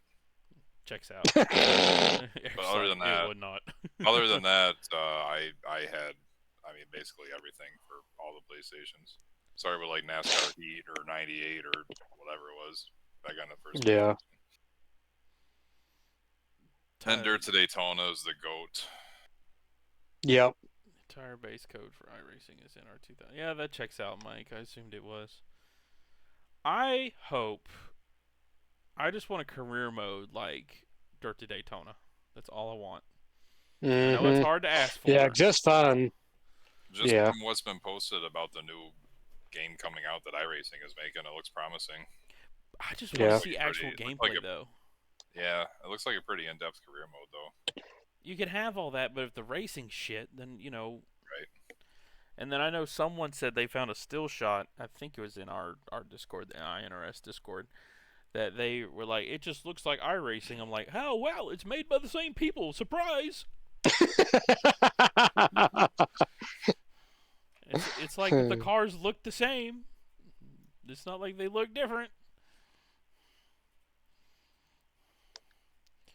I mean, my favorite ones were probably, and we need to take it, need to like a Dirt to Daytona, but like with the kind of growing team difficulty of Thunder 2004, where you Mhm. were put it on easy and you were still dog water compared to the AI. Oh yeah. Mhm. I remember being a kid or being much younger. I guess I was basically a kid then, but being much younger and getting like a top 15, and I'm just like, yes, yes. Oh yeah. Oh yeah. Have you qualified like 25th? You were happy. Yeah. I was like, man, I'm getting that extra paycheck this week. Yeah, I remember my Yep. first. I still actually remember my first win, like in career mode. I think I won at Talladega because I took 2 tires or something. My first win, I think, if I'm not mistaken, was at Dover, and it was on a pit strategy call that I stayed out longer and saved my tires, and then took 4 tires and just ended up winning on a long run. And I was just like, oh my god! And you actually had to like, I was like, so in middle school coming up with pit strategy to beat the AI. That's just funny. So I just Did you ever turn all the assists off, yeah. or did you leave them on? I turned them off. Well, except for road courses, I remember- turned them back on. I remember trying to play the game and had the assist on. And I'm like, what the hell is this? So then this is when I had the old what was that first wheel I ever had? The Logitech driving force. Yeah, it was like the driving force, not the GT, it was the one before it. But it was that was the wheel I had. First ever time force feedback, and I used it to plug up and race on those NASCAR games like that. And I remember being a whole lot better because of the turning off the assist and stuff. But regardless, so like when you max up the difficulty, it's just like a whole. You could get them on the straights, and then all of a sudden they just blow your ass in the corners. And I'm thinking, oh my god, it's like this is bullcrap. That's how I figured out how to roll the corners, and they blow my ass on the straights. But I would get them in the corners, and I'd pull them. Mm-hmm. So just don't make shit like that anymore. No. I mean, the racing genre has kind of gotten kind of muddled, I guess. Because if you're not sim racing, then like a generic either console game or whatever, it's just like it's too arcadey. Because I've been sim racing for so long now. It's like this is just arcade. Like I could go do this at an arcade somewhere. Yeah. But it'd be kind of cool to do like which one of the things I'd love, but it's probably too far stretched out there. If you just do like a co-op mode for something like in the career mode and like a NASCAR game, because I know the F1 they have it, and I've only been able to do it with one person ever, and that was fun as crap. So if they could try to figure out something like that, that'd be kind of fun to do. It's just stuff like that they got to add into like an arcade like game and just make it more fun. Make it different. That's what I kind of look forward to. Give us some Daytona USA. Let's go back. Hell yeah. I remember just sitting on Daytona USA all the time in my local arcade. Mm-hmm. The only thing I miss is just a local arcade. Call me old and nostalgic, but that's what I miss is an old arcade. Yeah. Kids today don't know going to Chuck E. Cheese and getting like 100,000 tickets. I never was never that good enough for that. I was good at skee ball. I That's know. about it. That's about all I was good at. Hell, I wasn't even good at that. Damn it. Did you go to arcades, Eric? Oh yeah. Is it right next to the bowling alley? Sometimes there's a little arcade in the bowling alley. Oh Depending yeah. on where you go. My local bowling alley. My dad had the Galaga high score for like 20 years. Hell yeah. Any sort of racing game, you know, Daytona USA or oh god, what the hell's that one? The Fast and the Furious one. No, well that one That too, one was yeah, fun but as shit. The first one, oh, it was so good. no, there's another one where like if you double press the gas, you'd like do a wheelie. Oh, Oh, I know You know something. what I'm talking about? Yeah. Is it like cruising something? Or fuck. Oh god, I loved it. Yeah, you know what I'm talking about though, right? Yeah, that one was Mhm. fun. I can't remember the name of it now. I couldn't tell you either. It'll come to me as I But sleep tonight. Watch it. it keep you woke up. Just wake up. That's the name. That's it. Yeah. I was good at racing games. I was good at skee ball in the arcade. That was about it. That's about all I had. I was good at air hockey. Other shooters are fun too. You know, where you got the gun and you shoot at the screen. Oh, yeah. But which ones though? Because there were some pretty bad ones. I don't remember exactly, but it's been a while since I've done one of them. There was a Terminator one that I liked. It was pretty fun. It's like came out after in the early mid to 2000s. I forget after which Terminator it was. I like that one. There was at an old like fun park that was in my area that shut down after COVID. They had a Star Wars TIE Fighter one, but it was the thing was styled as like an actual TIE Fighter.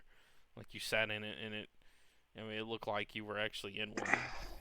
It was so much fun. Hell yeah. Now kids ain't got that. Kids don't know that. They don't know, breaking a computer because of downloading illegal music. Oh, good old LimeWire. Oh my god. Oh yeah. Yeah. Ruin the family computer. Give it AIDS. My brother tried to blame me, but it broke on him. He's the one that got on the Trojan horse, even though it could have been me too. Oh, shit. Yeah. Yeah, that was. There's a lot of things that kids don't know. You couldn't use the internet and the phone at the same time. Oh my god. Oh God. That dial up, Dude, I was always kind of fascinated. Like if you go to try to connect to the internet, then you pick up the phone that does the sound and stuff, Mm-hmm. Oh yeah. and I'm like, why is it doing that? Mm-hmm. Hey, speaking of which, that was the first time I think it was like Bell South is when I had it, but that was the first time I ever knew about playing internet on the PS2. And I'm like, this is kind of interesting because I took that whole DSL modem and all that stuff, took it to the room, plugged it up to the PS2, and figured out that how in the hell could I play online on this? And then, I mean, it was like one of the SmackDown versus Raw games where I found out that you could play online with that, and that was an experience in itself. How did you get away with Got- that? I don't know. No, my parents was never really around. They was too busy doing other things. So Corey just at the house But- by himself, just taking the internet wherever he wants. yeah, there was a while where I had that internet box and stuff because, I mean, hell, no one was really using the computer other than doing the AOL chat or wherever the hell it was. AIM, AIM. AIM, Oh yeah. man. Yeah. Oh no. But yeah, there was one of those too. But not like when my sister, when they moved out, there was no use for the computers, so nobody else was using the internet. So I figured, well, I'll just take it over here and do that. And There's a core like I memory said, unlocked. Smackdown vs. Games. Raw was the first ever one I played online on it. I think NASCAR 06 was when I started playing. Oh yeah, online. total team control, baby. Might have been 05, but I'm pretty sure it was 06. Mine was 06 is whenever I discovered the online racing. Because I just remember seeing it and going, what is this? Like, what is this? And so I ran a 100-foot cable from my living room to my bedroom and, Yep. and hooked it up. And I was like, oh, wow. This is game changer right here. And I met Travis and Tony pretty early on. That gives you an idea how long we've known each other. Damn. I'm sorry. Getting wrecked by Tony for 20 years now.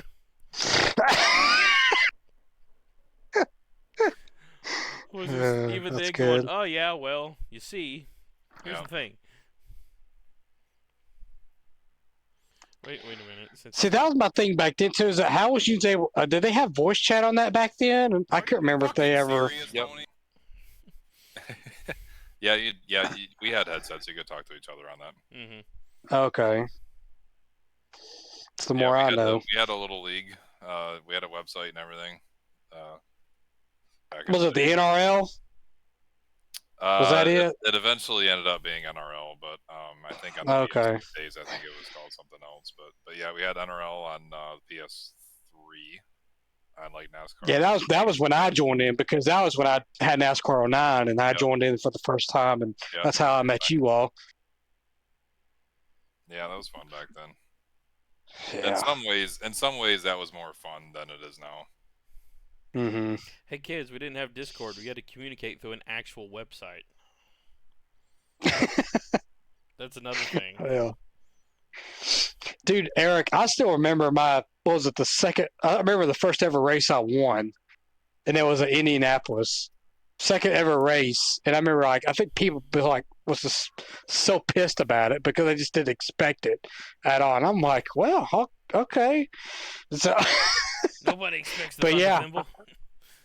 yeah. But I remembered winning that race at Indy, just out of the blue, and I'm trying to think of who I raced for. I can't remember who I raced for, but I remember the guy name was Impala Racing 84. That was the guy who I raced for on that team. And then was it that next season I ended up joining your team, or Eric? Yeah. That next one there. Golly, that's been such a long time ago. Yeah, back on the PS3, it was Full Throttle Motorsports. So Mm-hmm. that's why we revived that in here. When did Michael come along? Well, so I went to school with a friend, Gavin, and I got him online racing. And then he moved to Virginia and became friends with Michael. So, and he brought him into the fold. I don't remember when exactly. I don't think he was with us on NASCAR 09. Didn't he join us on Gran Turismo? I think it was Gran Turismo when he joined it, because I don't ever remember him on NASCAR 09. Yeah, I think you're right. Let's just say he's come a long way on road courses since then. Yeah. I miss Gran Turismo. Mm-hmm. Like, Gran Turismo 4, that was my favorite one, hands down. Yeah.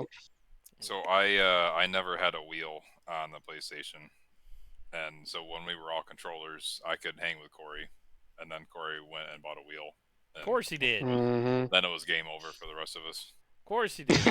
Like, fuck you guys. I'm gonna win anyways. You're. Can't help it. I mean, someone had to beat that Filipino that was running with us too. Yeah. Especially on GT4, the endurance races, that was what I did, like, so much. I remember leaving my PlayStation on all night and getting like a 2-lap lead in the Nürburgring and leaving it on all night in B-spec mode. Yes, So I could do the 24 yeah, hours, I remember that Nürburgring too. and the Le Mans race. Yeah. And I remember, like, my dad saw it and he goes, "Why are you just leaving your PlayStation?" I'm like, "It's actually running a race for me." Mhm. Get like a Yeah, I remember. I remember when I would do that too. When I would go to my sister's house, and so what I would do is that like, cause back then you could switch screens to that where it's not showing the cars going around and stuff. yeah. So what I would do is that I would just put it on that screen and then just speed up the time.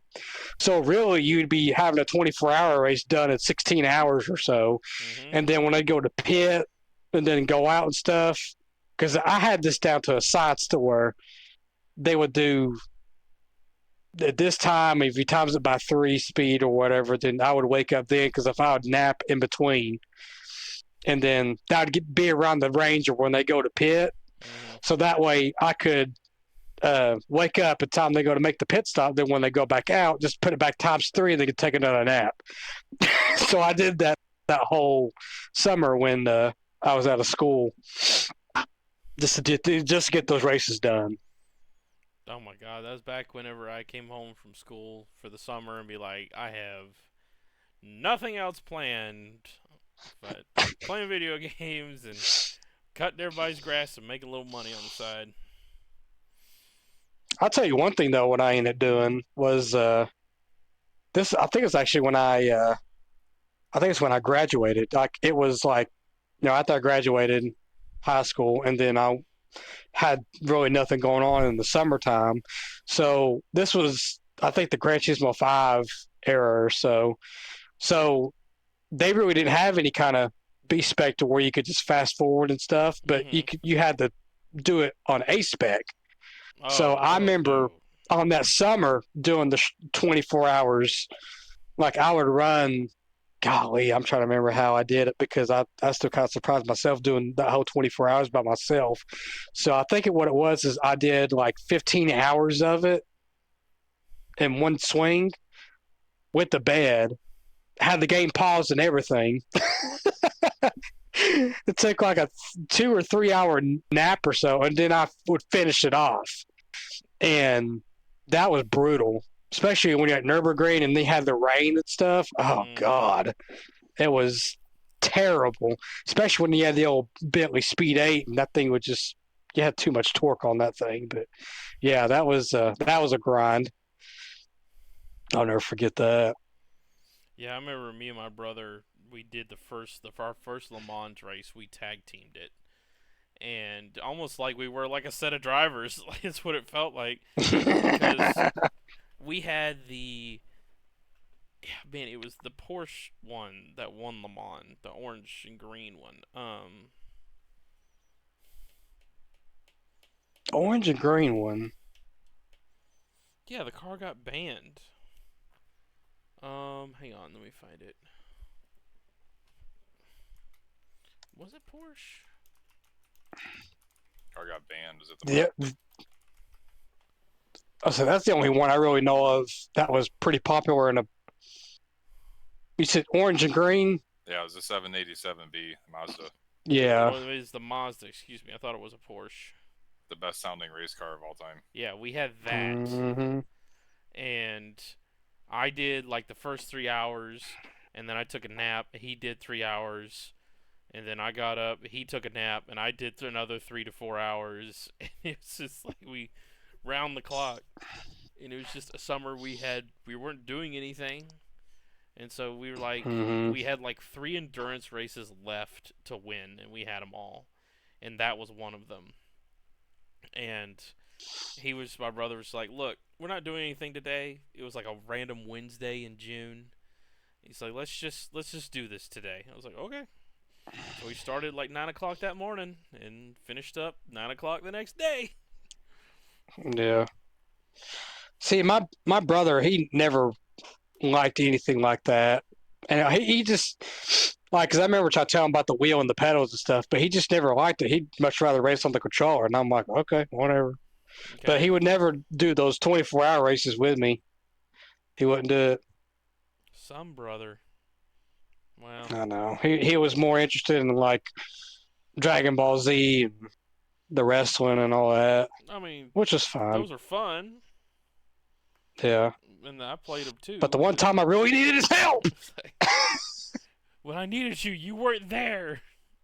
God damn it. I That's fine. It's fine. I took pleasure on getting the platinum trophy for GT5, so there's that. I would like to attempt another endurance race on here. I offered it in January. And yeah, but I would like some practice time and stuff. You know, last minute thing. The only time I ever tried was when we ran Daytona and Tony had everything but the lottery. First of all, here's literally how that went. Your right, first so mistake. so Corey qualified and started the race, and then I got in the car, and we were doing okay. I think we were probably running like top 10 or whatever. And then I get out of the car, and Tony gets in, and I went to the bar. And then I was getting updates of all of the wrecks that Tony was in, and then eventually we were done. The car was cooked, and I was like, well, kind of glad I came to the bar. You just drown your sorrow then, right there? Yeah. I remember Morris being part of that. Yep. I remember Morris being part of that too, and he's like, well, fuck it. He goes, how's the car? I said, I think it's pretty bad. And he's like, well, fuck it, I'm not getting in if it's going to be, tore all the hell. Yeah. So I ain't gonna bother with it. We ran the big boy BMW.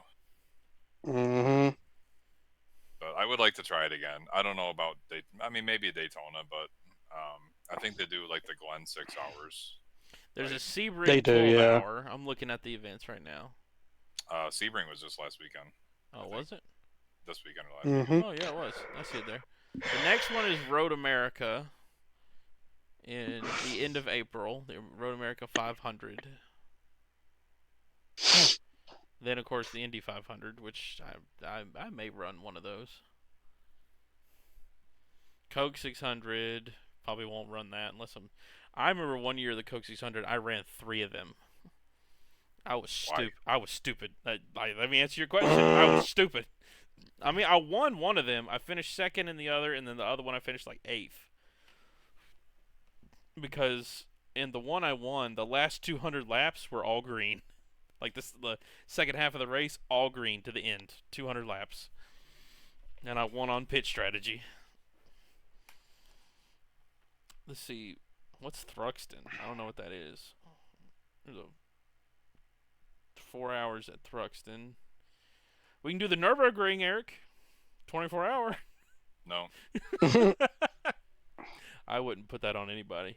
I do not know that track, and I don't want to know that track. I mean, the Road America one wouldn't be bad. There's the 6 hours at the Glen. That's not till the end of June. Yeah, I knew the Glen 6 hours. Mm-hmm. The Glen 6 hours, you could almost do that with 2 people if you really wanted to. Yeah. Oh my God, they're doing a Firecracker 400 this year. With the 87s at Daytona. Interesting. We can do 24 hours at Spa. Ooh. Well, that's in July. The Brickyard 400. Knoxville Nationals. I don't race dirt on here, but that's cool that they're doing that. No. The Portimao 1000. Is that the Portugal circuit? Yeah. Yeah, that's that one. Yeah, I can never pronounce the track, but yeah, that's it. It's that one. Is that 1,000 miles or 1,000 meters? That might be different. Or kilometers. I don't know if that matters or not. Well, let's see. Crandon Championship. Don't know. Oh, that's a dirt thing. There's an Indy 6 hour. A 6 hour endurance at the Indy road course. Bristol 500, not doing that shit. Bathurst 1000 probably won't do that either, for sure. Oof. Yeah. I can never figure that track out. God, yeah, that one's Bristol. 2 of them are behind the pace car. Mm-hmm. There's a 10-hour Le Mans race. No, a 10-hour race at Road Atlanta. Okay. Petite Le Mans. Oh boy, Martinsville 500 pass. There's I don't know what that is. A Suzuka 1,000 kilometers. That's just GT3s. Oh yeah. There's a couple in here that we could do. I'd be down for definitely the Watkins Glen one for sure, and the Road America one wouldn't be bad.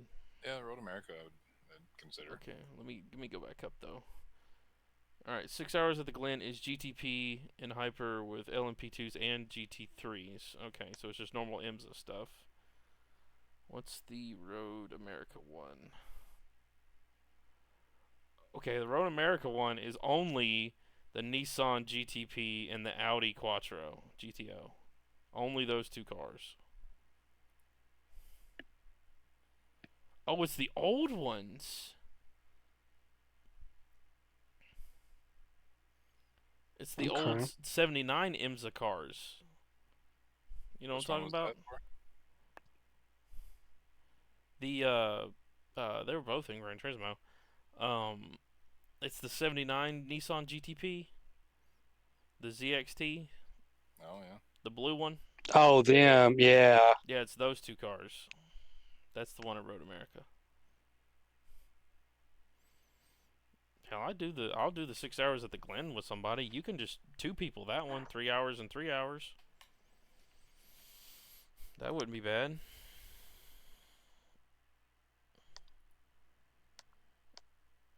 It's just as long as I don't get paired up with Tony. Yeah, the Glen 6 hours I would do. Maybe. I don't know. Like I said, I've been wanting to try another one. Like, I'm not much of a road racer by any means, but I'm not either. I can usually keep the car in one piece. If I do it, it's gonna be GT3s. That's Right. what I'll do. Yeah. Yep. I ain't doing that. I mean, the Cadillac's cool and it's fun to drive, but as a really competitive car, I'm not doing that if we're really competing. Yep. Because if I'd rather that thing, Yeah, we're just here to have fun. if I get off a course just barely with that thing, it starts spinning. Well, we're dead because I don't know how to catch it.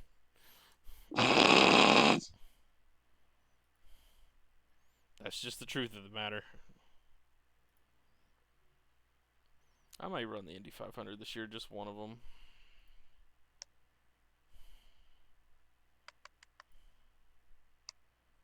I think that would be fun. Because don't they have like qualifying like they do for the Indy 500 in iRacing, like 1 week and then the race is the next? Yep. That's what I thought. Okay. So I was on the right track. Oh, they got the Chili Bowl again. That's cool. And then I need to hurry up and upgrade my new Fanatec stuff before I do some open wheel stuff. I need to do that soon. I haven't really done anything in like the dirt series much in iRacing because the guys that run dirt, that's all they do is run dirt, and they are Yeah. really good. And it just makes me feel inadequate.